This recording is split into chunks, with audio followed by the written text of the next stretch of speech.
every company should have a committee of site level staff that vets product that the CTO and everybody else is looking at. Push it down to them, let them look at it. Welcome to the Marketing Home, Marketing You podcast. Week after week, Barbara Savona of Sprout Marketing brings you quality conversations with industry leaders, mini marketing workshops, and step-by-step guides on everything marketing, business, and career growth. So grab a cup of coffee and get ready for some outside-the-box ideas from the girl that lives inside the shipping container box. Hi, friends. Welcome to this week's episode of Marketing Home, Marketing You. I'm your host, Barbara Savona of Sprout Marketing, and for the entire month of March, I want to spotlight women and multifamily housing. My guest today is Lisa Trosien, and if you've been in the industry, you've either heard of her or you've been to one of her incredible sessions. It's really an honor for me to have this conversation with someone that has so much experience in our industry. Lisa has the ability to start some of the most thought-provoking conversations on social media. Her sessions are packed with a punch. There's always actionable items. I love that. It's not fluff. And she has a way of staying current with trends and even forecasting what's coming up. So I was honored to have this conversation. Now, for those of you, I've shared that I want this podcast to be a way to make mentorship accessible for all of us. You may not be able to sit and have an hour-long conversation with Lisa, but by listening to this podcast, you can learn from the wisdom of her career that has spanned many, many years. She has a lot of experience. She's seen a lot of things from both sides. She understands operations. She understands what the on-site teams are going through. And just by tuning in and hearing it, you can walk away with so many nuggets. So consider this a one-on-one mentorship with Lisa Trosien. All right, guys, let's get to this conversation. And I think you're going to love it as much as I did. Lisa, I am so excited to have you on the podcast. This is long overdue, but I knew that the month of March, where we're featuring women in multifamily, would be the perfect opportunity. So thank you for saying yes.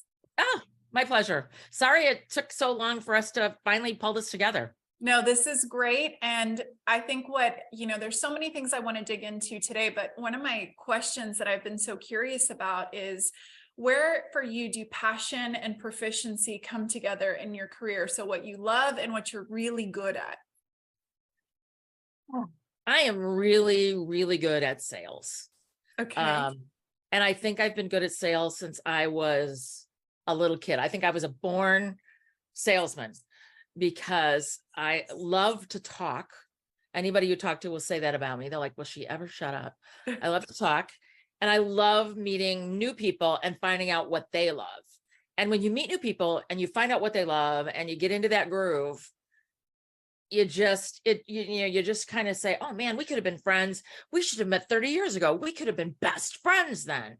So that goes really well with educating people, because educating people is a passion. There's absolutely no doubt about it. I graduated from college with a teaching degree. There were no teaching jobs available at the time. I mean, none. And I was in the real estate industry, and I said, you know what, I could teach in the real estate industry someday. I really, really loved multifamily real estate. I did development. I did some commercial. I did a little bit of everything. But I said, my goal was to become a consultant and an educator. And that's how my passion and my proficiency got together. The other thing is I love to read. I probably read, like my kids will say, Mommy reads more than anybody I know. I never go anywhere without I don't use a Kindle anymore. I just use my little iPad, but I have my Kindle app on there. I probably read, if I'm not researching a new class or, doing some project around the house, I probably read as many as 5 books a week. Like right now I'm reading Okay. The Influence Mindset. I've got my little iPad here for my other books. I've got shelves and shelves and shelves of books. And I love to take what I read and put it into my classes, because, if you get up there in a room full of people and you tell them that if they exhibit this behavior, they'll get this result, you don't want them to think, oh, that's something she came up this morning in the shower and she hasn't tested it. No, I can go back and I can tell you that this is a theory that was proven by Dr. Robert Cialdini, professor emeritus at Arizona State University, who is the world's leading authority on influencing behavior. For instance, I took his class in Arizona a few years ago. And one of the things that's so interesting, like he talks about his role as a hostage negotiator. And he said the first thing he does when he gets called in to a hostage situation, he says, how long has it been since those people had food? Because he knows that people who are hungry are not going to pay attention. They're going to be crankier. It's going to be harder to work with them. So he makes sure that in a hostage situation, food gets delivered. And it's something that a lot of us probably wouldn't think about, but you know, if somebody comes into your office and it's right before lunchtime and they're looking for an apartment, you can say to them, hey, have you had lunch yet? You know what, let me grab you a couple snacks. What can I get you a soda? Can I get you a bottle of water? They're going to think a lot more clearly if their brain and their body have been fed than if they're really anxious and they got to eat. Or work out a deal with a nearby restaurant where you give them a discount card. Say, you know what, go there, have lunch on us, come back. Let's talk about it. Let's take a tour. I've done that. That's been very successful. You just have to know where people are coming from, where stress, you know, resonates in their life. And when you do research, you will find a lot of that. For instance, one of the things that Dr. Cialdini found, and I put this in practice right away. We'll get right back to our conversation. But before we do, I just wanted to remind you, if you haven't already, go to sproutmonthly.com. There you can subscribe to our monthly digital magazine and make sure you subscribe your team also. This will give them an endless supply of ideas for the upcoming 2 months for their marketing, their resident events, their retention, social media, plus all these conversations that we have on the podcast. You'll also see these interviews inside of the magazines too. So make sure you go to sproutmonthly.com. You'll also get access to tons of free resources. All right, let's get back to it. My client was having a high number of no-shows from appointments that were being set, like 75% no-shows. So I thought, I know Dr. Cialdini will have the answer. And he did. He had done an experiment with a restaurant group because they were having people make reservations and not show up. So all they did was make one little change when they were taking the reservation. They asked the customer, if you're unable to make the reservation, will you please contact us and let us know? Their no-shows dropped tremendously. My client went from 75% no-shows to 90% arrivals. That's incredible. Yeah. And people say, well, that was a restaurant. It's the same thing. It's a reservation. You're making a commitment to go somewhere. And when you ask them to make that personal commitment to let you know if they're going to show up, they feel more obligated. And we found also that when people would call us to say they weren't going to make it, they didn't just say, I'm not going to make it. They would say, and can I reschedule? So it was just one little sentence that we embedded in there, and it made a world of difference. And so you can't just say, oh, well, that's not industry specific, so that doesn't apply. I get 95% of my techniques that I practice out in the field, or I have somebody practice them for me and report back to me from non-industry sources. So you've always got to be reading and watching and learning. Your love of learning really comes through, and it comes through in your sessions. You know, first of all, I have to say, I love the food idea. My mother-in-law, when I got married 21 years ago, she said to me, one piece of advice, always carry snacks. She's like, he's such a good guy, but if he's hungry, he turns into a different person. And so I love the research. So my mother-in-law was right, and I do always carry snacks. But I want to get back to something that was my personal experience. Do you know, when I first started in the industry, I shared this with you, I attended a lot of different sessions. I was trying to kind of break into the speaker circuit and almost felt a little overwhelmed of like, how am I going to carve my niche? And when I left your session, and I've been to many of your sessions, I felt like there was so much tangible advice. Like it felt very solid and research backed, and it was still fun, but I didn't leave like I went to a comedy show. I left like I went to an education session with ideas that I could put in place, you know, like the next day. So let me ask you that. What is your process for researching and preparing for a session? You kind of gave us a little insight by telling us about your love, but what do you do?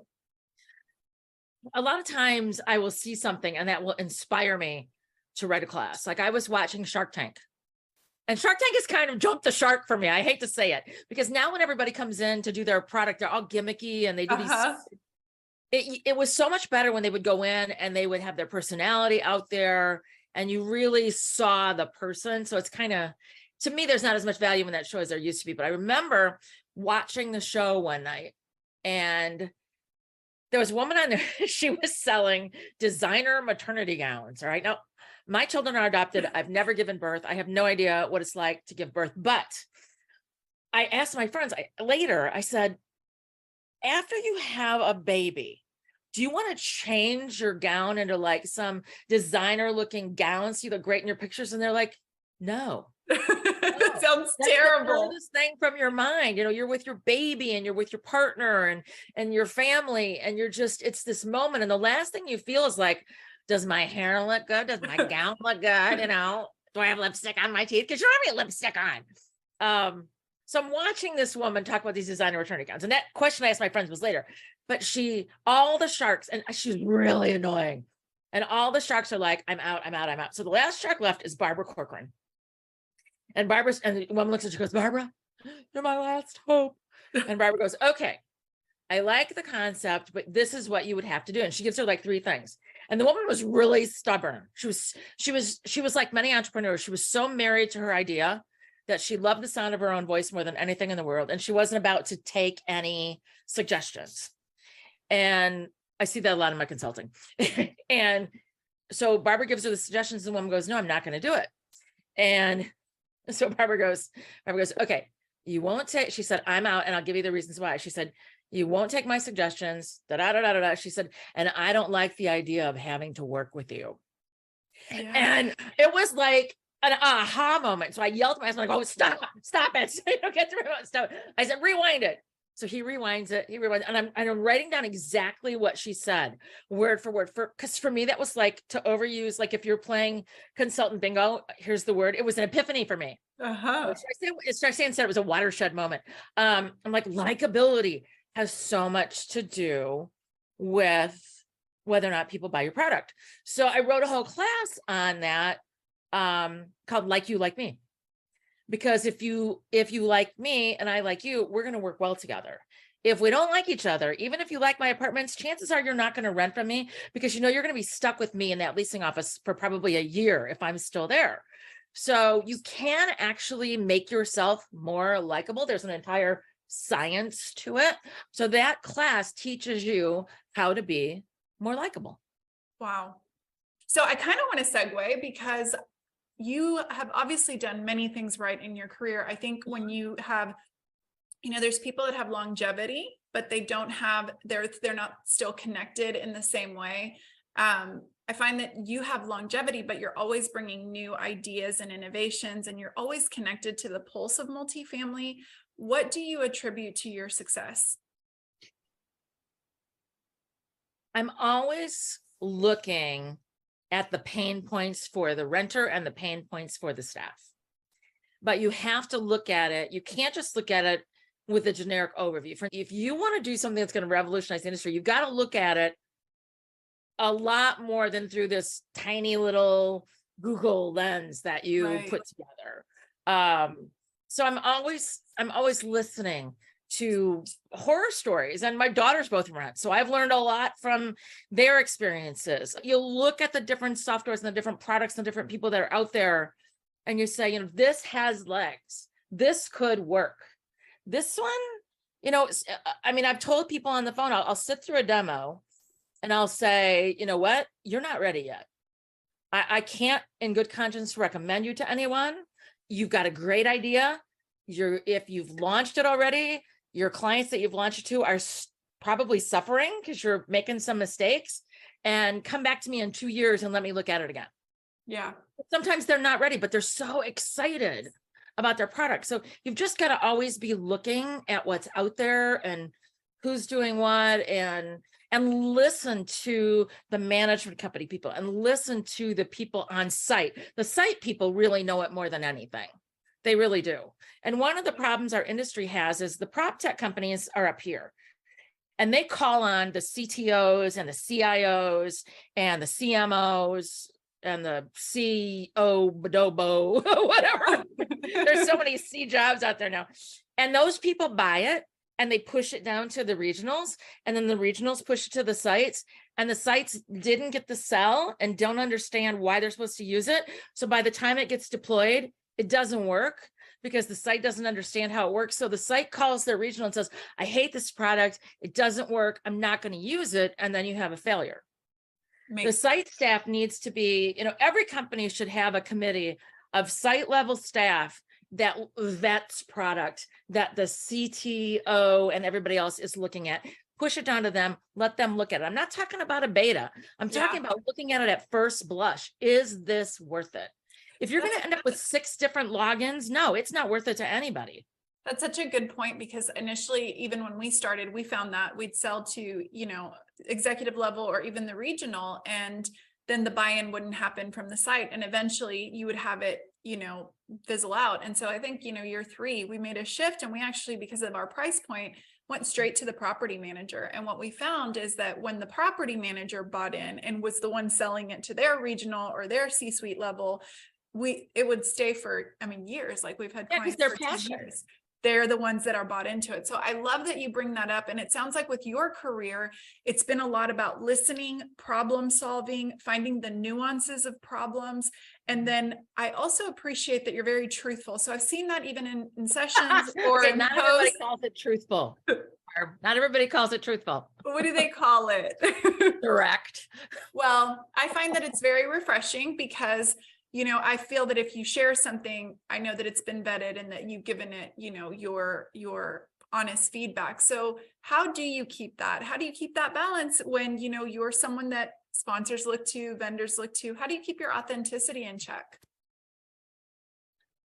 Well, I'm not going to put my name behind a product and advise a product unless I believe that the product is a good product. And I have Proptech people coming to me all the time. Will you look at this? Will you go on our advisory board? Will you help us launch? Will you help us look at this?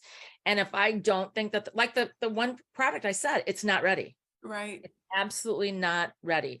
I won't play. I won't play. Yeah. I'll say, you know what? I good luck. Good luck.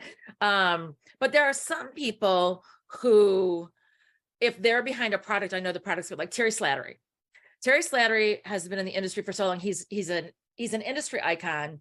He tried to retire. That lasted, I think it was shorter than Brady's retirement. Yeah, he's the multifamily Tom Brady at this point. Yeah, he is. And he was the guy kind of behind Checkpoint ID. Checkpoint ID is an amazing product. It was purchased by MRI. It's done great. And Terry was a part of the driving force behind that. Terry doesn't sign on to products unless they're really good. So, and I even said something today, Terry had promoted something or was talking about something on either LinkedIn or Facebook or something. And I said, all I need to know about this product is that Terry Slattery is behind it. And to me, that is validation. Yeah. He's got a great reputation, and I know he gets approached. I'm guessing, I can't say I know, I'm guessing he gets approached a lot. And if he says it's good, then I bet it's good, because he's Terry Slattery. Yeah, I worked for him too. So I have personal experience with how he's built a brand and really let it for us into many great things. So let's go into personal brand then. I mean, we're talking about your reputation as part of that. Personal branding is a topic that everyone's talking about in 2023. What does personal branding mean to you, and how do you think people can do it well? I talk a lot in my leasing classes. I talk a lot about personal branding. It's really the heart and soul of you, because as a leasing professional, or as a regional manager, or as Barbara Savona or Terry Slattery, it doesn't matter who you work for. You are a brand. Mm-hmm. And people are going to look at the way you do things, and the way you hold yourself, and the way you carry yourself, and the way you do business. And like, if I were to go back to leasing, it's so funny. Kate Good, she's my business partner and a dear, dear friend of mine.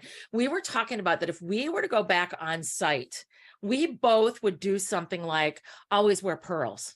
Always wear pearls. Your signature. We would have a signature look. And I remember talking to a leasing professional when COVID hit, and she said, I'm wearing a Disney face mask every day. Because now they're only seeing this much of my face. She said, I want them to say, well, I don't remember her name, but I worked with her, and she had a Minnie Mouse mask on, or she had a Goofy mask, or she had a, whatever mask on. I would probably take it to that next level if I were on site, just because I know they're going to different properties. And that's an important piece. I would probably do that. And Kate and I were, like I said, we were both talking about kind of doing that. I don't think we have to do that now at this point where you, myself, Terry, people like that are in our careers, but I would never go into a session unprepared. And also I don't train on topics that I don't have a passion for. I will never forget this, ever forget this. Years ago, Gables, who is an amazing property management company, reached out to me and wanted me to teach a class on a topic that I had absolutely no passion about, none. And instead of saying, sure, I'll write that class and I'll deliver it, I just said to them, no, I have no passion on this topic. I don't want to do it. You can find so many people who are so much better than me at teaching this topic. They were like astonished. They said, you're turning us down? And I said, yeah, I had always wanted to speak at a Gables event. I mean, seriously, it was on if I had a vision board, it was on there, but I've never had a vision board, so it really wasn't on there, but you know what I mean? But it wasn't the best thing for them. Right.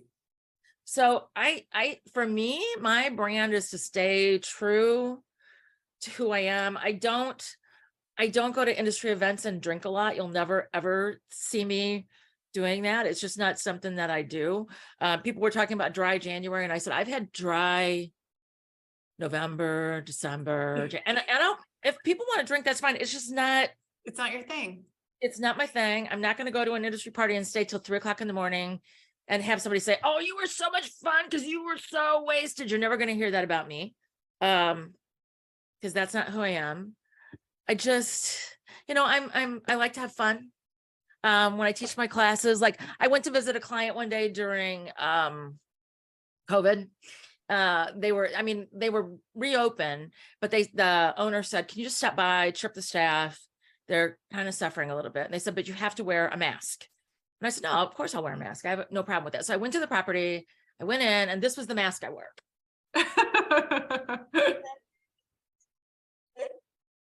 That's awesome. It was just fun. So I don't mind making a complete and utter idiot of myself. I have no problem with that. So your brand is just other people that doesn't match who they are. So what you're saying is it really just has to align with who you really are, not trying to be somebody that you're not. I love what you just brought up about you and Kate's conversation about the pearls, because I still think like now on social media, it's like if you're doing, a TikTok or a reel as a leasing professional for your community, I do think there's really cool ways like you're talking about to just add that little thing that says, man, that's a memorable piece, because they always sign off this way, or they end their emails this way, or they do that. So I think that's a really kind of get the creative juices flowing there. Like most of my clients know that I am a huge Packer fan. So when I do webinars, usually my Packer Build-A-Bear comes in, or hold on. My Packer lawn gnome comes in, or just a second. My cheesehead cowboy hat comes on. The whole works, huh? Yeah. And even like in my LinkedIn profile, it says DHPF. No one has asked me what DHPF. I was literally going to email you when I grabbed it. I'm like, what is diehard Packers fan? Woo! I feel like I just won a prize. And diehard Packer fans know what DHPF is, but I put that in my LinkedIn profile years ago. No, I'm sure people think it's some professional designation that I have. It's not. It's a self-designation that I'm a diehard Packer fan. And my LinkedIn bio says I'm a mom, I'm a dog lover. Yeah. So I think I think for the person that does see it and does connect, that's a cool way to still form that connection. Right. So that's awesome. Okay. So let's talk a little bit more about this online leasing training, not just online, but what do you see the trends for education conferences or places that can improve to make conferences better or education events better? The CEO panel needs to die. Okay.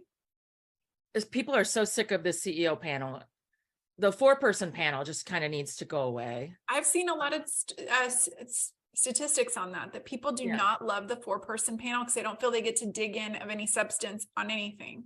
No. And unfortunately, sometimes the CEO panels, a lot of people in the audience, they're talking about stuff that the people in the audience are not going to either have an interest in or relate to. But if you got the CEO panel, like a different CEO panel would be, how did you start in this industry? Right. What's your best advice to someone who wants to become CEO? It's not usually that. It's usually like, how is your company suffering through this turbulent economy?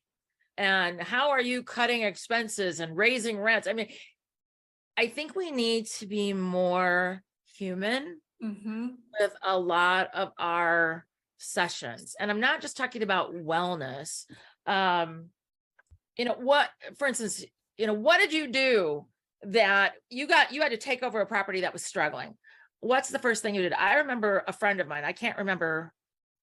I think she's probably an acquaintance. This story is old, so I apologize. I don't have all the pieces of the names and everything, but an industry person had to take over a property and the delinquency list was huge. So the first thing she did was she went to Goodwill or St. Vincent de Paul or somewhere, and she bought a ton of household items very cheaply. And she had them put on the curb so it looked like they had done a forcible. Wow, did her collections improve? Because people realize that is such a smart idea. It is. People realize there's a new sheriff in town and she ain't screwing around. She's going to evict you and put your stuff on the street. That is brilliant. I would love to just get 5 site managers who their bosses say, these people can collect better than anybody I know. This person motivates her staff better than anyone I know. This gentleman has the most tip-top maintenance and housekeeping and porter staff in the world. I would love to see that at a national level. That would be incredible. I don't think that's the fault of NAI. I don't think anybody's ever submitted that. For years, I've always submitted a session that I do by myself. But this year, for the first time, I submitted a session with another person because I've decided that going forward, my goal is going to be to partner with not more than one person, but my story isn't that interesting. I don't think it's interesting to me and I can get a lot of information out, but I think if I bring in another point of view, it's going to make people think harder. Like I'm speaking with Suzanne Hobson. I love y'all's title. Oh my gosh. It's so good. WTF. Yeah, I know. I saw that and I was like, why didn't I think of that? It's so good. I was so excited when I came up with that title. So I ran it by Suzanne and I think there was the tiniest hesitation on her part. And I went into Chat GPT yesterday and I was playing with seminar titles. Have you done Chat GPT? I've started to do it too. Yeah. Okay. So I went in there and I said, what are some good seminar titles with WTF in them? WTF is obscene and blah, blah, blah, blah. And it wouldn't play with me. Well, let me tell you something on a sidebar, since I know you'll love this. I was reading from someone that had a world-selling book, and he was talking about how he kept lists of titles of books that all sold over like 10 million copies. And all of them had one of those type of factors. Like it's just that it's a short enough title that catches the attention that seems like it should not be in the title for some reason. And I loved the research behind that because it was like, that's exactly it. So you got to stop and make somebody just like stop first to even notice. And when I read y'all's title, I was like, this is a showstopper. Then you're like, what is it? So you get them past the first phase. What is it? And then you see that it's you and Suzanne and both great value. And then people are going to go. What's the future? Yeah. It's not what's the, it's what's right. the future. What's the future of leasing, right? Yeah. And Susanna's going to take the side of centralized leasing. And I'm going to take the side of still having people at the properties. Right. And we're going to discuss it. And I see this. Are you going to duke it out? Cause like there was a slight, like little, well, I warned Suzanne, I said, I am not going to be easy to deal with because I'm used to speaking alone. So I'm going to be really hard on you, on your graphics, on your design, on your fonts. I'm going to be tough on you. She's like, that's okay. That's okay. Hey, that's a secret little thing that a lot of people don't know. For both of us that have been in the industry, pairing up with somebody to speak, it's like traveling with someone. You find out real quick if you're ever going to do it again. And I've had good experiences and I've had some tough ones. So I know now. I got to have Suzanne on our podcast. It was our #1 most downloaded podcast last year. And so I think you're not going to have a problem. Yeah. Which one was it? It was with Suzanne on centralized leasing. Oh! And so, one of the questions that I'd like to ask, kind of talking about what we want to see more in the value, to me, I think one of the things that our industry misses, and I want to put a little like pin on it, is when someone has been in our industry for so long, rather than us viewing it as like a negative, I think that there's so much value from it. Every other culture views, the ability to go to someone and be an apprentice under them as like a gift. And we don't have that so much here in our culture. For me, just knowing that you've been through so many experiences and you're still so up to date with what's going on, I would love to know, what advice would you give to an operations, that C-suite or regional level, based on what you're hearing from their on-site teams? Like that, I wish you just could hear what your people are saying. The executive team needs to lift a page out of the Camden playbook. And Camden does a lot of things right. And I admire a lot of what they do. Christy Simonette is one of my idols in the multifamily industry. She's brilliant. She's beautiful. She's smart. She's just an incredible person, really a huge wealth of knowledge. So the fact that Camden does this is no surprise. They require their executives to go work on site once a year. I love it. And they should work on site during the tough days, and even though a lot of our rents are still coming in electronically, the first of the month is still a busy time. So get them in there when it's tough. I remember John Salind, who used to work for Camden. I remember he posted on LinkedIn. He said, wow. He said, I can't believe how different keys are these days than they used to be when I worked on site. He said, everything is so different. So I really like seeing executives, and not when you call up and you say, I'm coming to do an inspection. I mean, I remember having the son of the CEO come in and do my property inspection. He goes, I can't find anything wrong with your property, and I can't leave until I find something wrong. So he went into my clubhouse kitchen and he opened a drawer and he said, this drawer is disorganized. So I got my write-up from the visit back, and I gotten 5 stars and everything. It said, notes, kitchen drawer disorganized. I was man, really? Don't do that to your site staff. You know what I mean? That's insane. Well, and how quickly you'll be there. Go, and don't just spend a day there. Spend days there. Go along on the tour. Sit in on the resident conversations. A dashboard doesn't tell you what happens at a property. I have a class now called Why You Gotta Be So Mean. And at the beginning of the class, I let everybody yell at the top of their lungs, why you gotta be so mean? Because I've had them, I say, please raise your hand if you've been yelled at by a resident in the last 6 months. Every hand goes up. Then I go 5 months, 4 months, 3 months, 2 months, 1 month. Everybody in the room has been yelled at. Our executives need to go on site and see that happen and see what they go through. And big props to Camden for requiring every executive to do that. That is so cool. I love that advice. I think that that's a way to stay connected. And like you said, it's like the difference between somebody describing a hamburger to you and you actually eating the hamburger and all the good and the bad about it. So let's flip it. What advice would you give on-site team based? You get to talk to a lot of the executive levels. What are some things that you would tell the on-site teams that the executives might want them to know?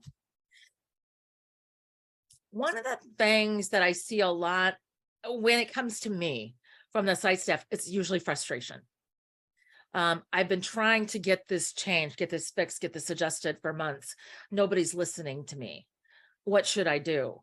And then a lot of them get frustrated and quit. They'll go to another property. They'll go somewhere else because they feel like no one is listening to them.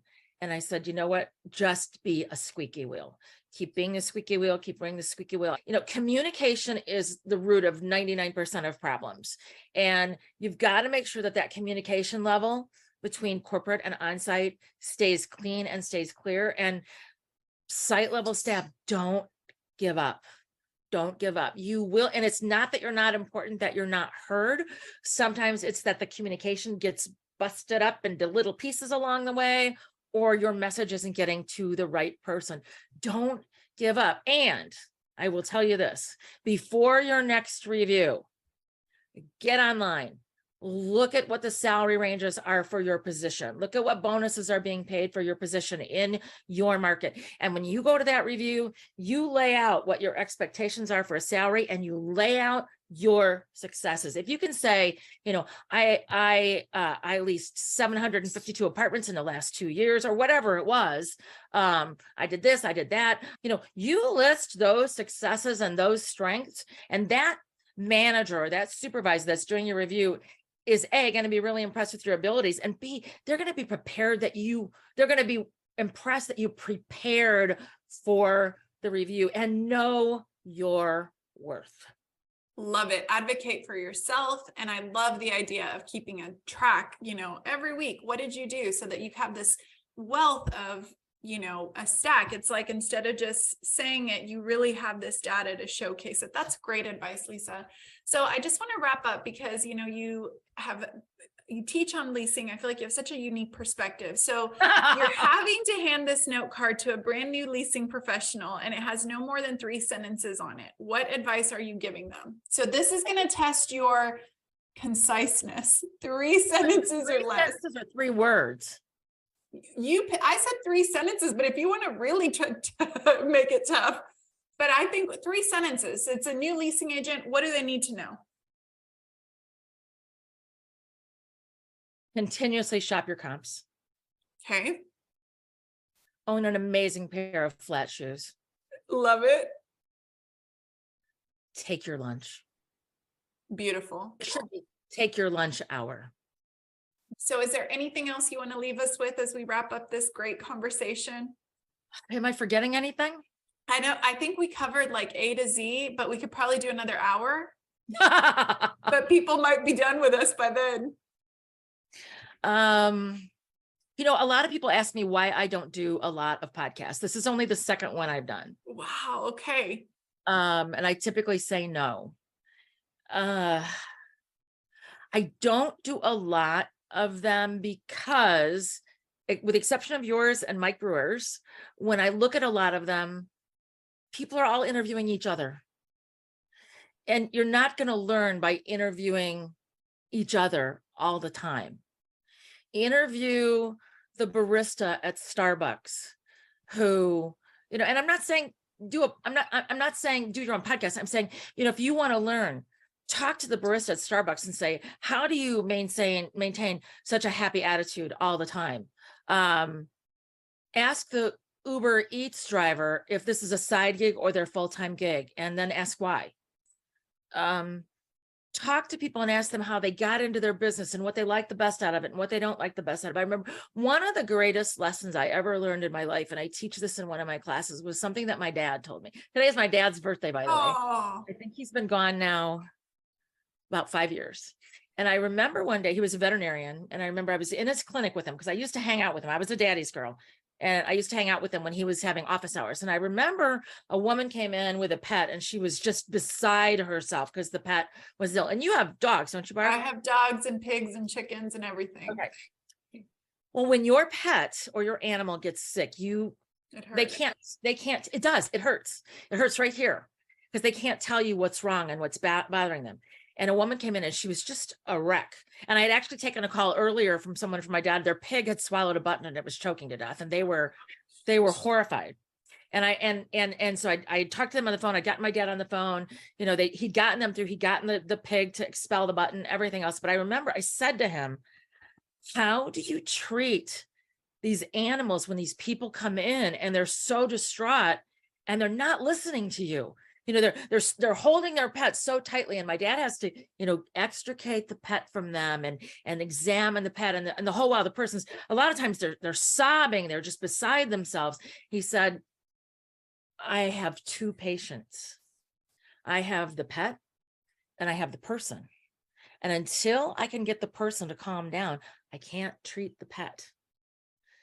He said, so, and I watched him, and what he would do is, like, if you came in with your dog and you're standing there and you got the dog up on the table, he's going to start petting the dog while he talks to you and calming the dog down and looking in the dog's eyes and just checking, unless it's an emergency. If it's just the dog is sick or, if it's an emergency, he's going to take the dog and go back into the emergency part of the clinic, but he's calming the dog. And while he's calming the dog, you're calming down. Because And you he's see that he loves your pet as like he's showing that affection for what right, you and love. he's saying to you, Barbara, tell me what's wrong. He's not saying, tell me what's wrong. What happened? When did this start? He's like, when did this start? Okay. And and he's got this calming voice and this calming demeanor, and he's petting the animal, and the animal is calming down because the animal takes your attention from you. And as you calm down, the animal calms down. And then as soon as you get calmed down, my dad can get the real story out of you. And in the meantime, he's started the examination.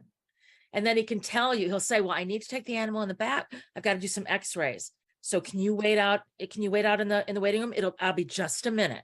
He gets you calm, and then the animal calms down, and then you will actually listen to what he has to say, and you will be able to take the pet home and do the aftercare for the pet, or you'll be able to leave the pet overnight or whatever it is. But he said, I have 2 patients.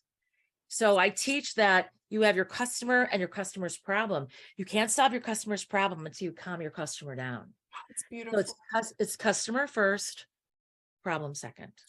I also just love how, like, I mean, just this is a sidebar, but like how you were so animated this entire interview. And then you start talking about your dad and like this calm energy, which I assume he had, literally just came over you. So I feel like I know a little piece of him just from what you shared. So thank you for that. And I think that's a beautiful way for everyone to, end this session of learning from not just the greats in our industry, but everybody in between and outside of our industry too. So Lisa, you've inspired me to really continue to have an appreciation for people, because I think you do that at a really high level, and just showing what is possible to all of those women, men, anyone just starting in our industry, to see that you literally can do anything. So thank you for being such an incredible example and for coming on my podcast. Thank you.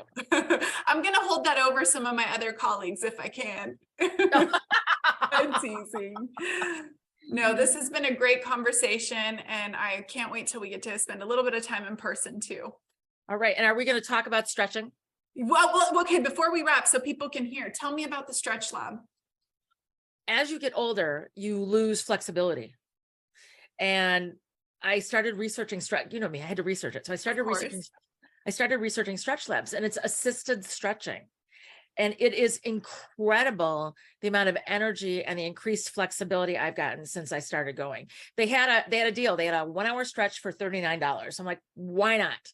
And I went in and I was like, oh my gosh, this is incredible. And they stretch you. They move your arms, they move your legs, they twist you all over the place. They stretch your neck, they stretch your back. They even have people who fall asleep while they're stretching, which is amazing to me because I find it rather painful. But you've noticed an increase in your health, right? In flexibility and everything. Huge increase in my health. And since I started going, I've lost 16 pounds. That is amazing. I think it's gotten your lymphatic system moving. Yeah, it got me moving, and I can do more than I used to do. Whereas before, if I didn't have the full range of motion, I couldn't do certain exercises. Now I've increased my range of motion, so I can do so many more things as far as strength training with weights and things like that I couldn't do before. That I've increased my ability, and I've lost 16 pounds. That is something to celebrate. After you sent me that, I researched it. There's one not too far from me, so I'm going to try it. I'm going to do the first one where it's like one-on-one for sure, because I don't think I want to do group stretching. Oh, I don't do group stretching. I do one-on-one, and I have my stretch every Friday at 4:00. And oh, by the way, if you're a property manager and you're watching this, they do pop-up events, and they will come to your property and do a pop-up. What an awesome thing. So are we ending this podcast with you like doing some weird like stretch motion? I don't know, but I couldn't do this a while ago. Oh my gosh. All right. Well, friends, this has been one of the most interesting podcasts I've ever recorded. A chicken came out, a hat, like all sorts of things. And we talked about stretching and everything in between. So Lisa, let's wrap it up and let's do it again sometime. Okay. Thanks, Barbara. Bye. Bye.